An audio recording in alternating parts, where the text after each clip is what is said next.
Avec nos enfants, on rêve de rencontrer les animaux de la savane. En safari en Tanzanie, vous pourrez en voir beaucoup et de près. Girafes, éléphants, lions. Oh, les enfants vont rugir de bonheur. Je m'y crois déjà. C'est vous aussi les bruitages là ? Avec Marco Vasco, ne rêvez plus. Vivez votre voyage l'esprit libre. On s'occupe de tout. Génial ! Avec ma femme, on voudrait aussi en profiter pour se relaxer. Alors direction Zanzibar après le safari pour découvrir la douceur de ces plages de sable fin. Je vous organise même une sortie en mer. Vous savez vraiment vous occuper de nous. Rendez-vous sur marcovasco.fr pour imaginer votre prochain voyage sur mesure. Figaro Radio. Le Talk Décideur. Quentin Périnel.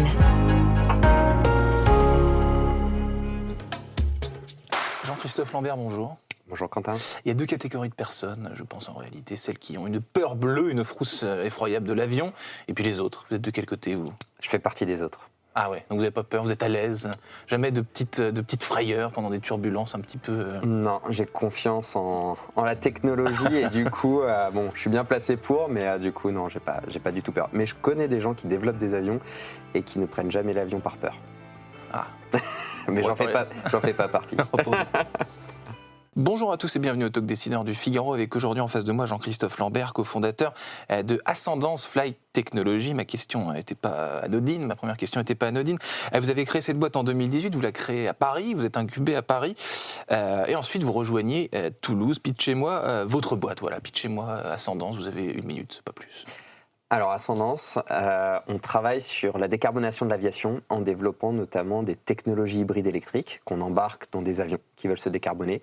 Et on crée aussi notre avion hybride électrique qui décolle et atterrit verticalement, qui est une alternative à l'hélicoptère et qui permet de gagner 80% de CO2 par rapport à un hélicoptère, qui divise par 4 le bruit et qui divise par 2 aussi le coût d'opération. Donc Ascendance aujourd'hui, c'est 100 personnes. Ouais. On a vendu 555 avions et on a signé un partenariat aussi stratégique pour embarquer notre technologie hybride chez un avionneur français qui s'appelle Daher.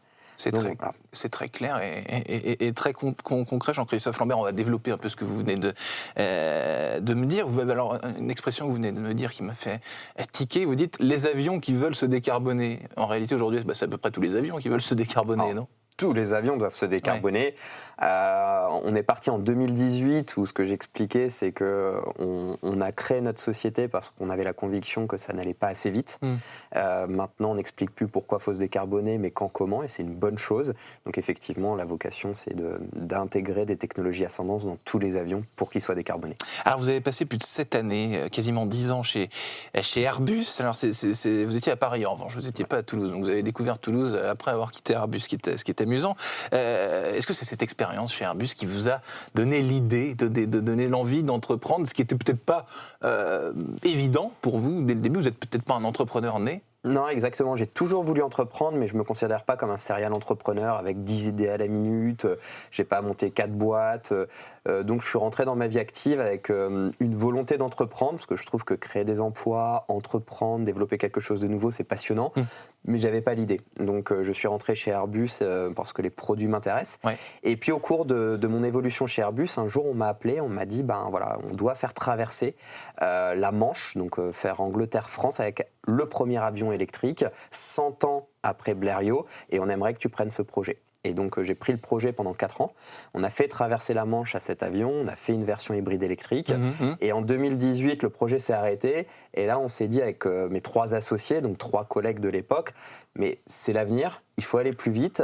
Ouais. Peut-être que ça passe par une forme entrepreneuriale et on crée Ascendance. Il faut aller plus vite, vous dites, parce qu'en réalité, chez Airbus, donc il y a eu cette opportunité de créer cet ovni, si on peut dire, mais il n'y avait pas la volonté d'aller plus loin. C'est ce que vous avez ressenti, c'est-à-dire que c'était un one-shot, un projet comme ça, un petit peu fou, mais personne ne s'est dit « Ah, mais c'est quand même l'avenir, ce truc-là ». Si, je pense qu'inconsciemment, les gens le savent, mais entre la volonté et la capacité de le faire, c'est vrai que quand on crée une entreprise de zéro, on peut s'affranchir de tout. de l'existant, on peut créer une nouvelle équipe, des nouveaux process, on peut travailler on est dédié vraiment qu'aux projets nouveaux. Et peut-être que quand on est déjà dans une grande entreprise qui a un existant très fort, c'est plus difficile de l'instaurer. Donc on a choisi la forme entrepreneuriale pour effectivement aller plus vite, mais je pense qu'il y avait une conscience. Maintenant, elle est d'autant plus présente, mais voilà, on a fait ce choix-là et je le regrette pas. Et est-ce que Airbus, de son côté, n'est pas hostile? Parce que vous êtes 4 anciens d'Airbus qui avaient décidé de prendre votre envol, si je puis dire.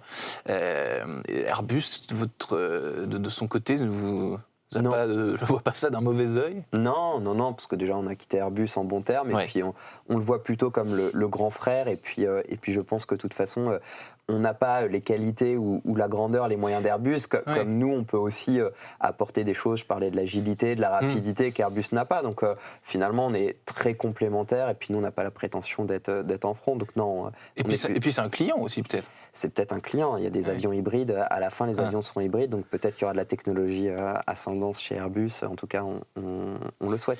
On va parler un peu de cette technologie, vous parlez d'hybridation, un peu comme des voitures hybrides finalement. Et comment est-ce qu'en coulisses on travaille? Vous travaillez, donc vous avez 100 personnes, vous avez recruté très rapidement parce que vous développez beaucoup. Quel talent vous recrutez justement pour mettre en œuvre cette technologie d'hybridation des avions?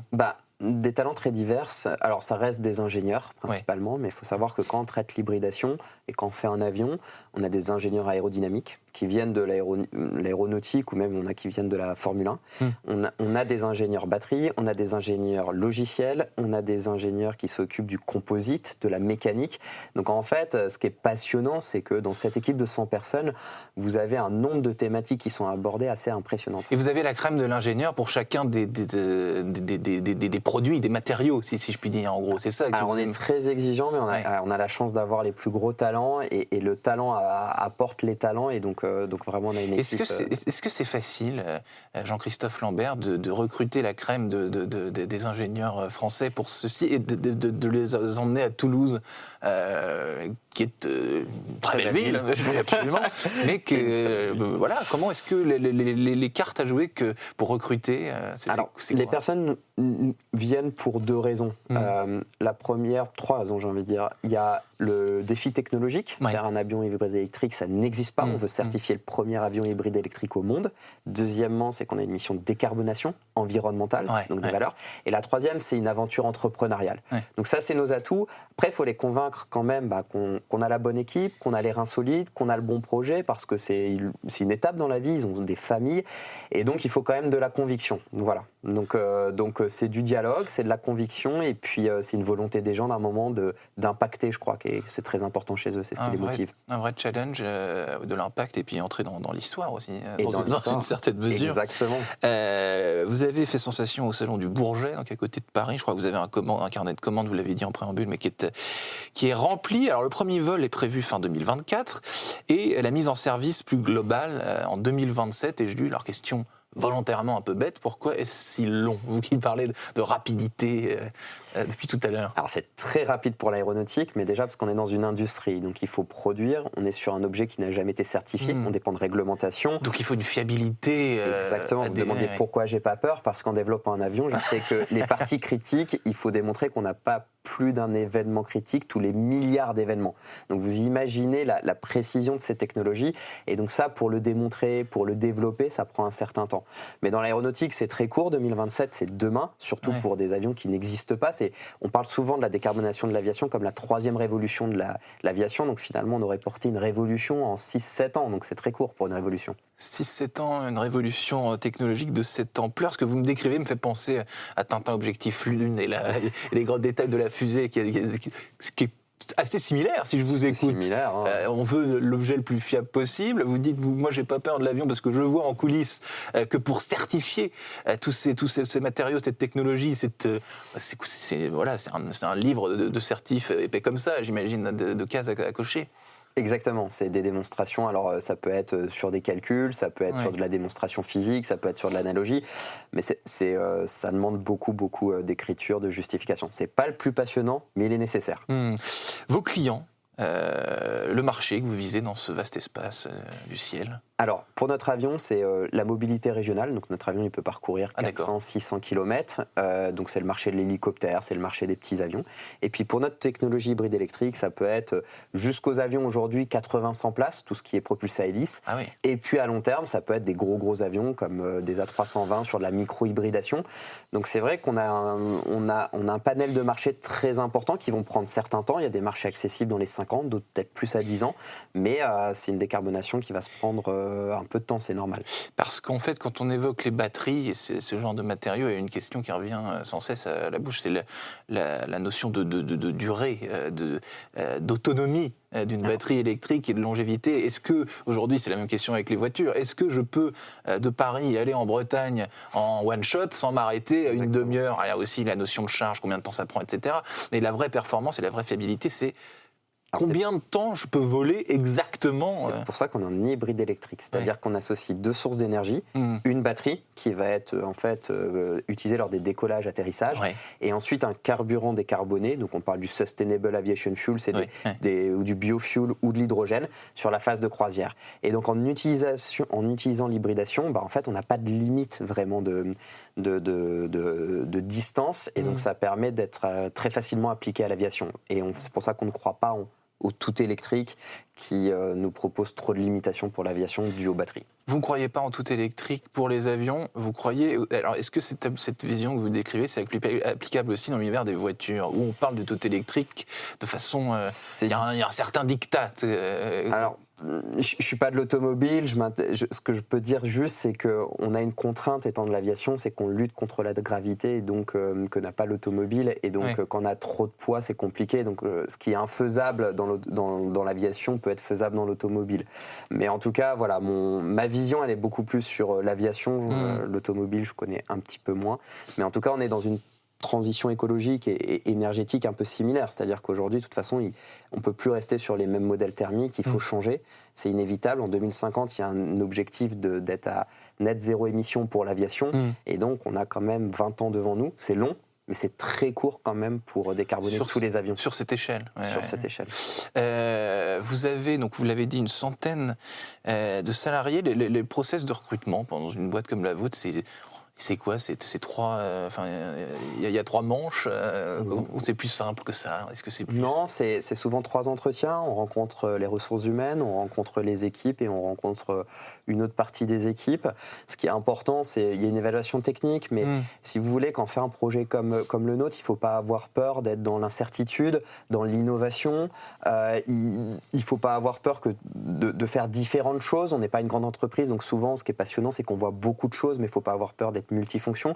Et c'est ça qu'on va tester, parce que ce qu'on veut, c'est choisir la bonne personne, mais on veut que la personne choisisse l'entreprise en connaissance de cause. Il faut que les deux soient bien. Et chacun, en fait, est ultra responsabilisé, finalement. Ultra challengé, ultra responsabilisé. C'est-à-dire que vraiment personne, normalement, s'il est bien constitué, n'a envie de faire de conneries, pour parler... Exactement. Mais il y a un souci d'excellence c'est très méticuleux, tout ça. C'est un souci d'excellence. Souvent, les personnes disent c'est assez impressionnant la densité de compétences qu'il y a dans la société, mais de l'autre, il y a une certaine accessibilité, où il y a une notion d'équipe, où quand quelqu'un a un problème, il y aura toujours quelqu'un d'autre pour l'aider. Ça, c'est important, ça fait partie de nos valeurs, et donc en mêlant les deux, tout se passe bien. Mais c'est quelque chose, effectivement, c'est très rare.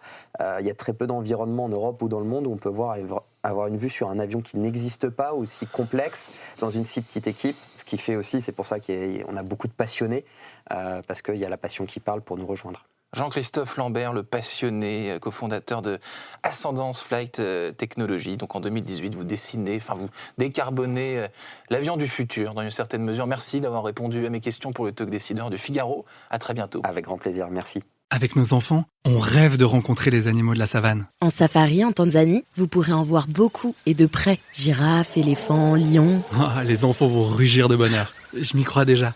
C'est vous aussi les bruitages là ? Avec Marco Vasco, ne rêvez plus. Vivez votre voyage l'esprit libre. On s'occupe de tout. Génial! Avec ma femme, on voudrait aussi en profiter pour se relaxer. Alors direction Zanzibar après le safari pour découvrir la douceur de ces plages de sable fin. Je vous organise même une sortie en mer. Vous savez vraiment vous occuper de nous. Rendez-vous sur marcovasco.fr pour imaginer votre prochain voyage sur mesure.